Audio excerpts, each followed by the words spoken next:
సిగలోని పువ్వులు చిలికించి నవ్వులు, సిగలోని పువ్వులు చిలికించి నవ్వులు, మన కోసం ఏ సందేశం అందించే ప్రేయసి.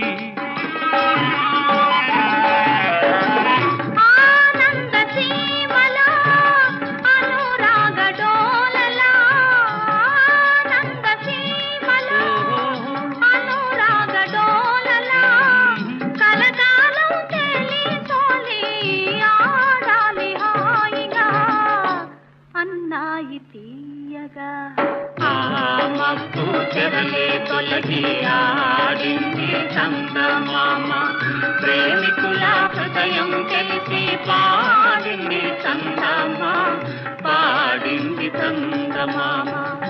ఆహా